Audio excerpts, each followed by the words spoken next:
Nahaharap na sa krisis ang Pangulo. Yan ang hirit ni VP Sara laban kay PBBM matapos siyang ituro bilang utak umano sa multi-billion peso insertion sa 2025 budget.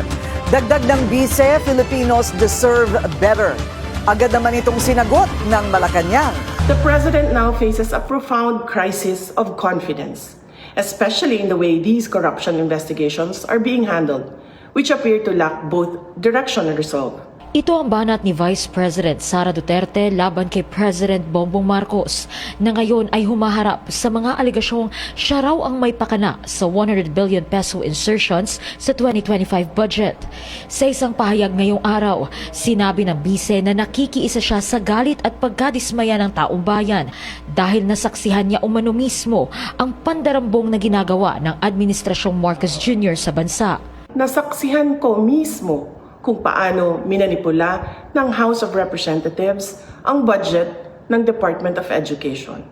Sa halip na sundin ang listahan ng DepEd upang matugunan ang malalang kakulangan sa classrooms, misulang ginawang pork barrel ang pondong nakalaan para sa kabataang Pilipino at pinaghati-hatian ng mga kongresistang malapit sa mga makapangyarihan.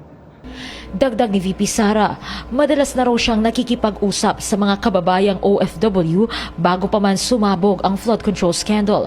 Kaya nauunawaan niya raw ang galit ng mga tao, lalo na sa paniningil ng transparency at accountability mula sa gobyerno.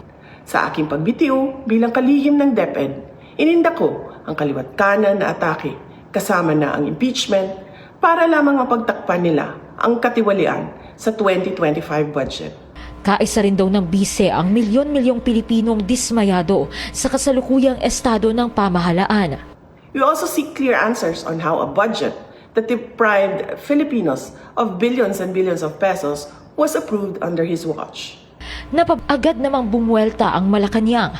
Ani Palace Press Officer Claire Castro, huwag na raw magmalinis ang hindi malinis at huwag magpakabayani ang hindi bayani. Tama rin naman daw na Filipinos deserve better, kaya dapat magpaliwanag ni VP Sara tungkol sa usapin ng confidential funds sa DepEd at OVP kung talagang seryoso siya sa panawagan ng transparency at accountability. Si PBBM din aniya ang nanguna sa pagpapaimbestiga sa mga maanumalyang flood control project na existing na mula 2020 na hindi ginawa ng nakaraang administrasyon sa pamumuno ng tatay ni VP Sara na si former President Rodrigo Duterte.